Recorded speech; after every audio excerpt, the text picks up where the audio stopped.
Hi everyone, how are you? It's Lee. Welcome to the official Shattered Illusions YouTube channel. For those of you who already know what's going on here, we are reading chapters of Shattered Illusions starting from the beginning, and we're also going to be doing question and answer and discussions, profiling the characters, different things like that. So today we're going to finish chapter 1. So for those of you who are following along, we're on page 9, second paragraph. Alright, so here we go. Marco was staring at me. I realized that, in arousing memories of my reunion with my mother, I'd begun to cry right here in the waiting room of the police station. His large, deep brown eyes are boring holes into my soul, as if he can see right through me. I turned my face away in an attempt to shield my consciousness, but I know he is still looking. The two of us have been sitting across from each other in this sticky, claustrophobic room for hours. It's starting to get a bit ridiculous. There are 4 of us directly involved in the investigation, for reasons that I am not allowed to disclose at this time. I am guilty, if not of the murder, then of disclosing private information to outsiders. This is the first time in weeks that we have all been at the station together. Aside from the first few days after they opened the case, we have come individually to speak to the detectives. Still, I find myself around these people more than I want. Not that they are bad people, it's just painful to be around them. If a situation such as the one we are currently in had not occurred, I find it very unlikely that I would ever have had anything to do with them. We are not friends, the 4 of us. More like business associates. It makes it easier on all of us that we have not become close. There need be no more emotional attachment than already is, especially on my part. Marco Santorini, the man who is currently watching me like a hawk, is just one of the unlikely characters in this story. He is of medium height and weight, and although I am sure he was much skinnier and better toned. He has bushy, thick gray hair, and he has worn the same 2 hats, changing them each day for as long as this investigation has been in progress, though I am convinced that those hats have been a part of his daily dress for most of his life. He has a heavy accent that he has not been able to rid himself of, even after living here for 50 years. His big brown eyes would be inviting if it weren't for the fact that he likes to keep quiet. Big secrets, those eyes of his. From the few conversations I have had with Marco, I have learned very little about him, except that he moved here, to Roland, Louisiana, from Milan when he was 21 years old. Why anyone would leave a beautiful place like Milan to come here is beyond me. Then again, I shouldn't judge, because I myself ran away from home and ended up living here. Anyway, Marco seems happy here, and if he isn't, he does a very good job of hiding it. His wife died 20 years ago in a car, although I'm not sure if it was an accident. A twist of fate brought Danny and Marco together, let me tell you that. James Michaels, the uncle that Danny lives with, was the killer. He rammed his car into 6 others, killing every person in them. Detective Carlson told me about this on the first day of the investigation, when I asked why Marco refused to sit anywhere near Danny. It's not Danny's fault that his uncle is a psycho. He didn't kill anyone, at least, not that I'm aware of. Every day when Marco leaves the station, the policemen in the front always call after him, "Send our best to Andrea." Every day he turns around, gives them the same hard, dead look, slouches off, shoulders down and body low. He lost a part of his being with the death of his wife, yet everyone here turns it into a joke, including the relative of the killer. This town is a womb of insanity. Sarah Grigg is another story altogether, a seemingly average woman. You'd think if you passed her on the street, her appearance would not make you look twice. Medium height, medium weight, light auburn hair, slouched shoulders from years of carrying other people's problems as her own. 2 of Sarah's features could, however, strike a person down. Her eyes, which are the color of an intense fire, a golden brown with a tint of red, a color so strong one senses her emotions are in a constant battle to force themselves out of her inner depths, and a scar that runs from the bottom of her lip to about 2 inches below her chin, as if someone had clawed her open with a glass or a knife. The first time we met, it took me a few minutes to take in her inept beauty, her smile, her dimples, and the defects, the frozen images of her past marked clearly on her face. She noticed that I was staring and very nonchalantly turned to me, though she said nothing. Her eyes widened for a moment, as if examining my face and the look of shock in my eyes. "Ella," she said very casually, "didn't your parents teach you that it's not polite to stare?" Caught off guard, I shifted my eyes away and stammered, "Sorry," too embarrassed to say more, feeling my face burning up, and quickly changed the subject. "Where did you say you were from?" "Oh, you know, here and there," she answered simply, without looking at me, her eyes focused instead on the wall behind me. I turned to see what she was staring at, but there'd been nothing there of interest. When I looked back, her eyes had still been focused behind me. "What are you staring at?" I asked. "Nothing," she answered rather sternly. I find it difficult to define my relationship with Sarah Grigg. We are not friends. We barely know each other. Because she is the only other woman, we find ourselves spending our free time together, often walking around the town for fresh air or getting coffee at the cafe. Walking in there is still terrifying for me. Every time I expect to see Sam, busy as always taking people's orders, cleaning up behind messy customers. It's like walking into a shattered illusion. I never mentioned any of my worries about this to Sarah. I'm not looking to be one of her patients, just a friend, if that. Just because that's what she does for a living, it doesn't mean I'm going to start trolling her for free advice. I don't know much about Sarah's personal life. I know that she was married and divorced twice, and that she is currently married. I think she has 2 children, but even that much I am unsure of. I know that she kept the last name of her first husband, but when you ask her, she never addresses herself as a married woman except when asked. Even then, she is timid about the subject. She does not wear her wedding ring, or address her husband by his name, only as him or he. After a while, I caught on to the fact that she was, after all, talking about her husband whenever it came up, but whenever I asked her why she never spoke of him as her spouse, she said, "Because, my dear, it is easier for me to believe that I am unattached. If I give anyone the impression that I am married, I might have to believe it myself." She smiled, flashing her pearly white teeth. The front 2 had lipstick smeared on them, then pursed her lips and looked down at her shoes. I really know nothing of her true person. She is unreal to me as a character out of a television show. "Ella? Ella? Ella!" someone calls out as if from far away. I must have dozed off. I opened my eyes, adjusting to the bright light. I had been resting in quite an awkward position. When my eyes were fully adjusted, I realized that the voice is very close, and there's Danny, standing right above me. I slid in my seat, uncomfortable and uneasy. "Yes?" I asked as I straightened myself up. "Cornuts?" he asks, shoving a bag of them in front of my nose.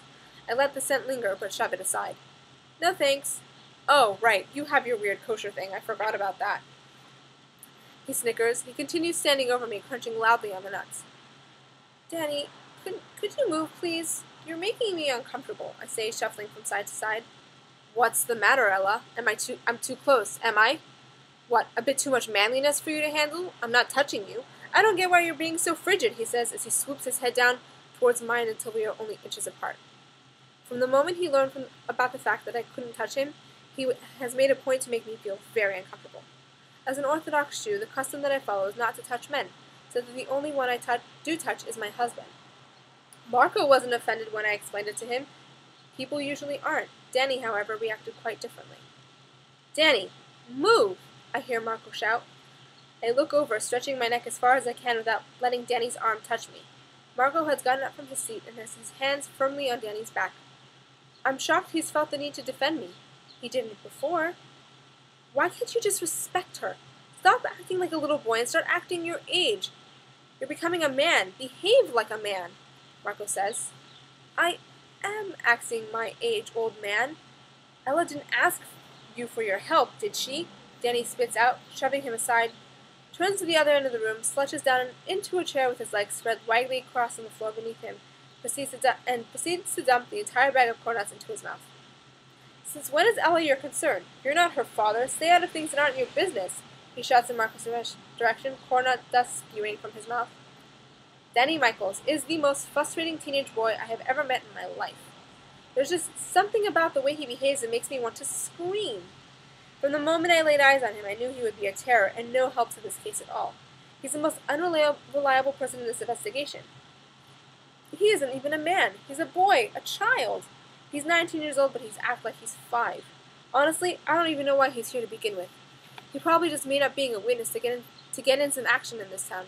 Nothing ever happens here, at least for people his age, and I suppose he just made it all up. You must know, surely you must know, that I have the highest regard for Marco and Sarah. Regardless of their sheer stupidity at times, I respect them, not only because they are older than I am, but because they have so much to contribute to this case. They often look at me strangely when I am in serious and contemplative moods, and I believe this is because they cannot understand how someone as young as I can feel the way I can. I'm 23, so I can't really blame them for believing that I am silly and foolish. They must think that about anyone under the age of 30. I suppose neither of them has felt as passionately about life as I do. They must wonder how, at such a young age, I can feel so very much, while they feel so little. No, Danny cannot feel anything close to what I feel, or what the others might have once felt. He is only 19, and what can such a young man know, honestly? Though I do suppose he must know something, because after all I was once 19, and I had feelings and emotions, and I was rather worldly. I probably should not look at the others this way. I can hardly imagine what they think of me, if my feelings toward them are so ridiculously naive and foolish. Danny Michaels is a troubled man, that's all. He is from Perth, Australia, but has been living here with his Uncle James, who owns a sports shop at the end of town. From what I understand, Danny got into quite a load of trouble with the police back home, and so his parents' only option was to ship him to America to spend some time with his father's estranged brother. I find it odd that they would send him all the way here to spend time with a person he can barely call family. Strange, isn't it? A teenager with a criminal record sent away from his responsible, or at least seemingly responsible, parents, to a long-lost uncle who harbors a criminal past with a record. The shadows that lurk behind the mysterious lapse in judgment are horrifying to contemplate.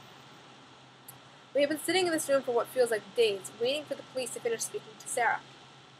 They're in a closed-off room that faces the east end of the station.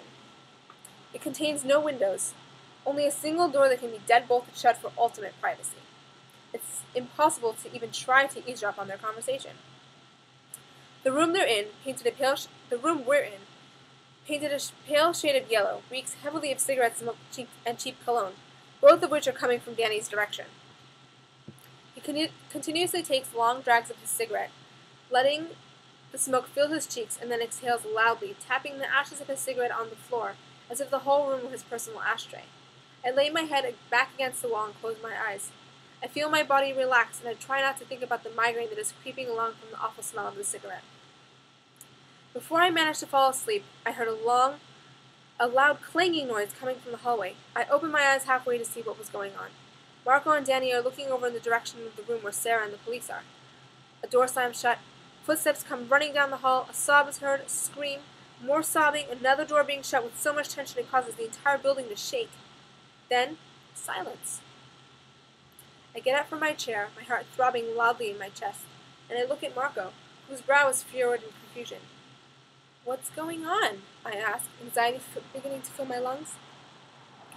"I have no idea," he answers, his face blank. At that very moment, we see something fly into the room as if on a gust of heavy wind.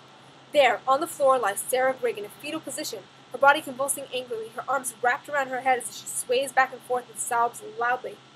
We look at her in shock, then at each other, then back at her.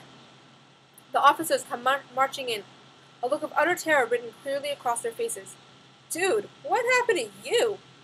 Danny asks, rising from his chair. He glides over to where Sarah is lying, still curled up like a ball, a puddle of tears forming underneath her. She looks up at him and says, "Go away, you stupid little boy." "Is everything okay, Detective Carlson?" I ask stupidly. Clearly, everything is not okay. I look at my hands. They are shaking uncontrollably. Before he has time to answer, all the policemen in the room have gathered around Sarah and tried to lift her off the chair.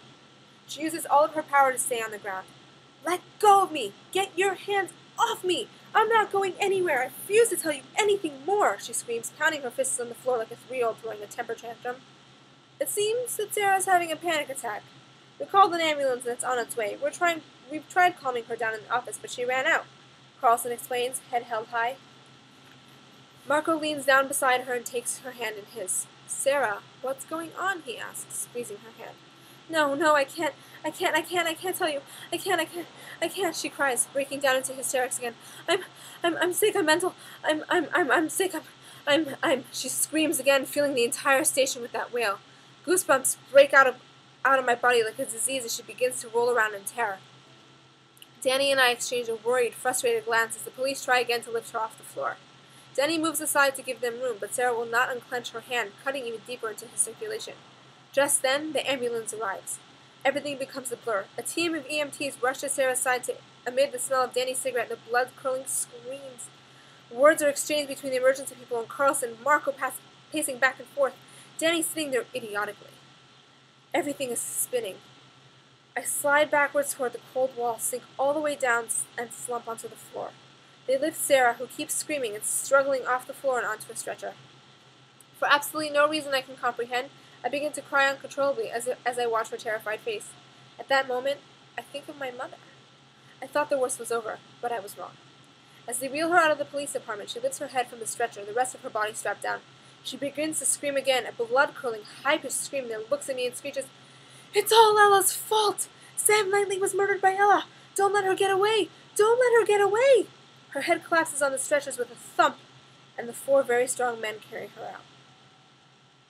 I turn to face the 3 wide-eyed men staring at me. I can feel their eyes burning holes into my back as I turn to them. "What?" I stammer. I rise from the floor and stride toward the detective. "What's she talking about? I didn't do anything. I didn't touch him!" I shriek. I spin around to look at Marco. "You believe me, right?" He doesn't say anything. "Marco, you believe me, don't you?" I scream. "Yes, I believe you," he finally answers. I turn back to Carlson as he begins to leave. "You know I didn't do anything, right?" I'm shaking hysterically. "Ella," he says sternly, "why don't you come into my office for a moment so we can discuss some things?" I look at him in shock. The room begins to spin as I lose control of my body. I say simply, "I didn't do it." My vision blurs through my tears. As I close my eyes and try to breathe, I see before me a vision of a man who has brought us all together. "Sam, help me," I whisper. "Help me, please, help me." There's no answer. There could be no answer. Once again, I'm alone in my world. Okay, I hope you enjoyed the second half of Chapter 2. Hopefully this week we'll begin with I hope you enjoyed the second half of Chapter 1. Next week later this week, we will begin with the first half of Chapter 2. We might even be able to complete it all in a 60-minute period, so we'll see what happens. Don't forget to subscribe to the YouTube channel, and don't forget to follow on Facebook, Twitter, and if you don't already own a copy of the book, you can find it on Amazon or Barnes & Noble, or my website where I sell signed copies. Okay, everybody, have a great week. Bye!